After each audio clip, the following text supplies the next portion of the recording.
Alright guys, HyDra again today. Hope you're all doing well and enjoying your day so far. Only 2 matches once again at the CDL this evening. 2 relatively quick-fire games, but 2 massive storylines as a result. The Carolina Ravens not impressed by the CDL's ping tool in their series up against the Los Angeles Thieves, but also Minnesota Rocker. What is going on over there? Los Angeles Gunless with Assault were 0-9 in their map count so far this stage. Today, Flames put on an absolute clinic. Very much intrigued to your thoughts in the comments below. Hit the like button if you enjoy. Subscribe if you're new as always. I would greatly appreciate it. Just one thing to start off with here, because of course we are in the Toronto Ultra Major here for Major 4. We're going to be attending the event, the Dope Check boys, myself, Trey and Ace. It's going to be spectacular. I was there last year. Such a great time I had at that event. If you guys are looking to get tickets, actually QR code or head to the Breaking Point site and use the link over there. I think the Sunday tickets, just to attend on just the Sunday, those are sold out. I think most other things you can still get if you're looking to attend, because, you know, at least in the CDL era, that's the best event I've been to, hands down. These are the stats, by the way, for Toronto Ultra. They've had 30 pro tournaments. Average placing, we're talking 4.5. Finals appearances 8, 5 tournament wins. Of course, CleanX has been a part of all of that, and we have many other characters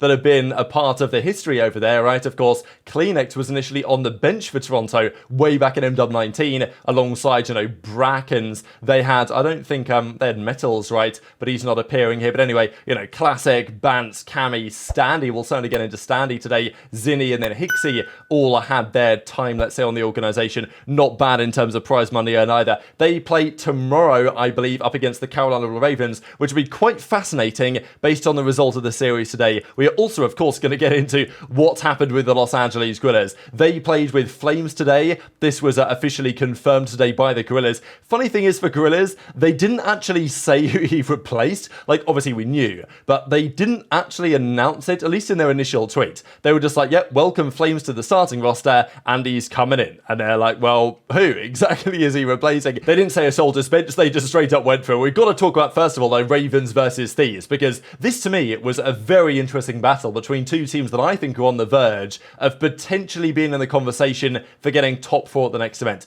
That might sound a bit outrageous, and maybe it is, but I'll be honest, New York Subliners have not impressed me lately. Toronto Ultra have not especially impressed me lately. I think there is a good chance that there is a team that makes top 4 unexpectedly next event.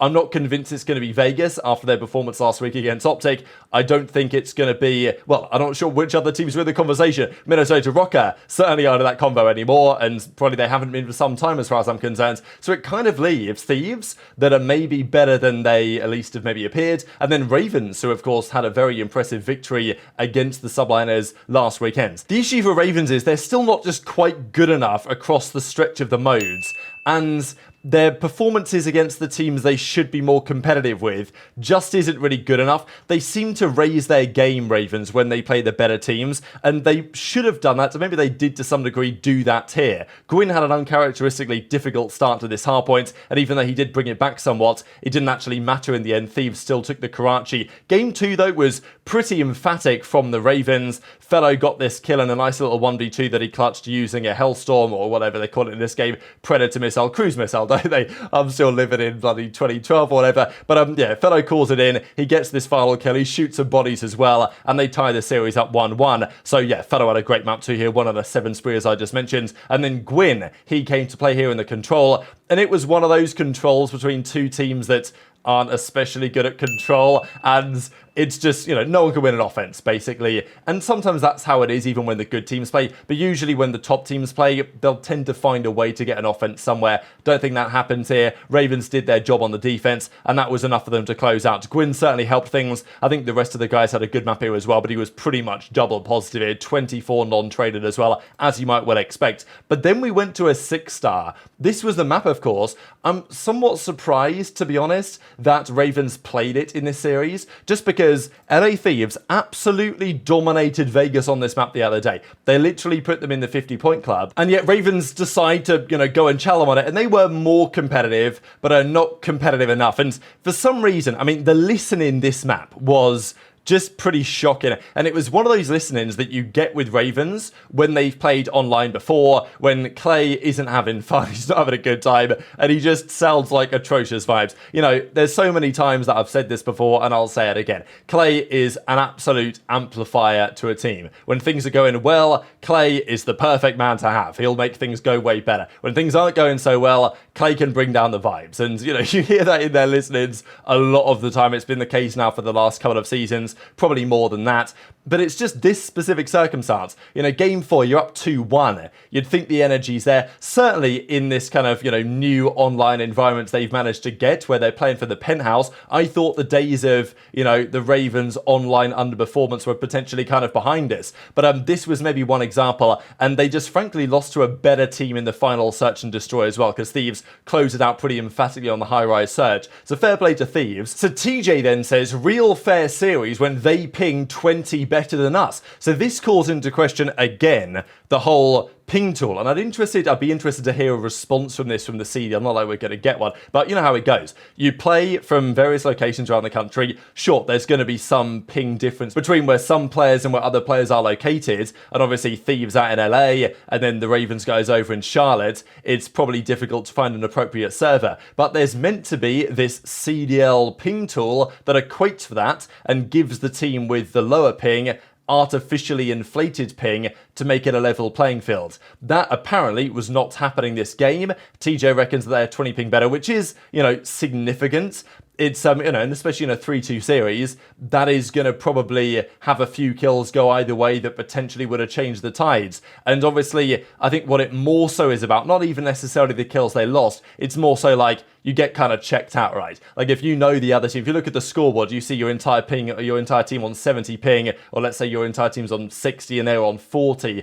Every time you lose a gunfight, you're thinking, oh my god, I can't believe this. We've been cheesed by the ping tool or whatever. So, you know, Dashy says, I mean, kind of implies that maybe this is something that does tend to happen. And yeah, TJ's like, League can't have the Los Angeles team not at champs though. So his implication is that, yeah, the League is kind of helping LA to get them to the World Championship because they're a big team. Now, Clay does go on to say, look, not the reason we lost. I'm just upset that we played terrible. But interesting nonetheless. And yeah, says couldn't get anything going in the hard points. So very interesting to hear. At the end of the day, I think the better team probably won over the balance of probabilities on the series, and certainly the better social media team seemed to have won because this was kind of a banger here, I'm not going to lie, from the Los Angeles Thieves, and the overall numbers are like this. The player that I'd give a lot of credit to here, of course, is Nastie. Like, I sang this guy's praises a lot when he was in the league last year in London. Of course, it's the same thing. It's basically a revenge series in some way, right, for Nastie, because he was on that team last year. They got rid of him. They could have kept him on, but they dropped him through to challenges. He's had to work his way hard to get back into the league, and now Nastie showing exactly why he does belong in the league and on a very competitive team now like Thieves, it seems to be. I mean, they started off 3-0.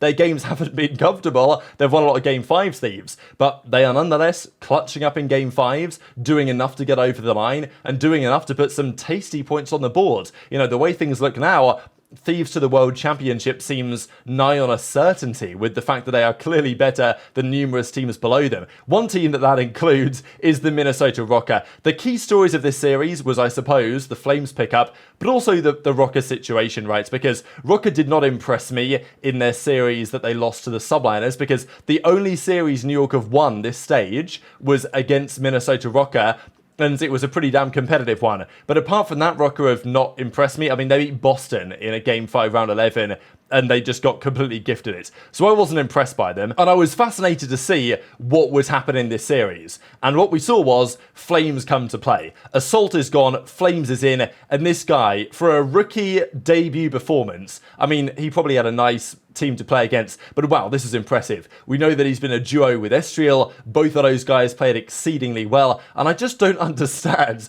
why did they do this earlier, right? Like, I know they came top 6 in the last couple of majors, but there was a very good case, especially during the Stage 2 qualifiers, to have made this move previously. And maybe as time progresses, they won't do any better than they did with Assault. But on this evidence, it's clearly worth a go, and emphatically so. I mean, we go to the Search and Destroy, Rokkr go down 2-0, and it looks for all the world, or Rokkr go up 2-0, looks for all the world like they're going to go up 3-0 and probably close out the Search. You know, brand new teams, they can struggle in their Search and Destroys. somehow Gunless doesn't get the info to accuracy that he's going to cross there. Then he, gets the info here on Gunless, and Flames just chows him and gets the 1 versus 3. Nasty 1v3 to win that round and bring them back, because that's a crucial round to win. All of a sudden it's then 2-2, and then SGL hits a mega wallbang here with the rival. I mean, yeah, pretty nice weapon. He just straight back to the wall and Lids goes down. Absolute paper walt in this game. That was a great find. It then went 3-3, and then Flames did it again. He gets the first here with, again, no trade coming through. I guess Stanley's doing what he can, but the guy on the bomb just about can't get it in time. And accuracy finds himself in an awkward 1 versus 1. Flame does now regen health, and he got just another 1 versus 3. Faye was in disbelief of what this guy was getting away with. The plays from Rocker were pretty criminal, I'm not going to lie, but letting Flames get away with this was pretty bad. The Renetti is disgusting, by the way. Like, there is no doubt in my mind on that one, but the trade wasn't there enough. Accuracy in the 1 versus 1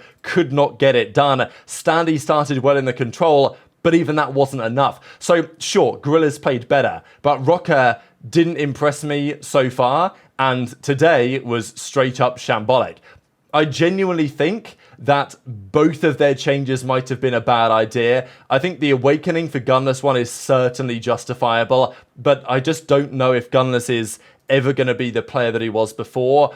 And he's just really slow, I don't think Gunless is bad at all. I think he's actually really rather good. But Gunless and accuracy, I just don't know if that works. I didn't think it worked when they announced that they were going to be doing this. It's just so iron bootsy. Both of them kind of do the same thing. Like, as an AR duo, I've criticized Clay and Fellow, and I think for good reason, especially online. But accuracy and Gunless got to be down there, right? Like, in terms of impactful AR duos, it ain't really working. Linda's getting left out to dry a lot. And they made the Stanley move. I think the Stanley one is the one that I criticise more, because I think Awakening had to be replaced, really, if they wanted to take a step forward, or at least try to. I wasn't sure at the time Gunless was the man to put them in the best possible position, but the move that most people criticised was the Vivid for Stanley one, right? Because Vivid always seems to be a player that gets somewhat, underrated, overlooked. He's now even taken a break now from competitive play, and he does seem to cause some level of friction with his teams for whatever reason that is. But getting rid of Vivid, fast, aggressive, space maker on the map, that is not the type of player that Stanley is, and he's just been, I wouldn't even say underwhelming, in the sense that I'm not surprised, really, by what we're seeing from this Rocket team. They're really slow.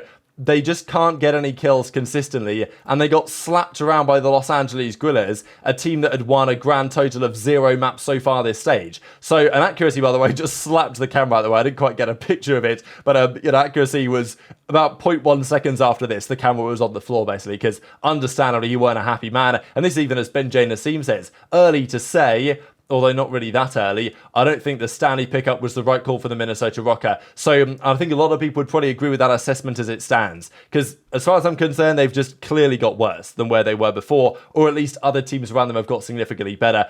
And sure, Guerrillas made a change and they improved, but to go from getting 3-0'd by Legion, Ultra and Ravens to then 3-0ing Rocker now puts Guerrillas in not the worst position ever. They play Boston, which is absolutely winnable on the evidence of Minnesota versus Boston last weekend. Heretics is then their final game, and Thieves are 3-0, FaZe are 3-0. These are the records so far, but Rocker only 10 points this stage. They still have a decent buffer for World Championship qualification from their top 4 back at Major 1, but that could be a very different story indeed by the time we get to Major 4. And when you're letting SGL and Flames, the old school Black Ops 4 duo, just run circles around you like they did this series, it ain't a good sign. And, SGL and Flames, quality players, and I really like watching them work together. Just don't know why they didn't do it until now, to be honest. But, still not a team that you would expect Minnesota Rocker, with the effort and the intention they put into this team, to be losing to so emphatically. But that's exactly where we find ourselves. So very much intrigued to your thoughts on all this stuff in the comment section below. Hit the like button if you enjoyed. Subscribe if you're new. Take care.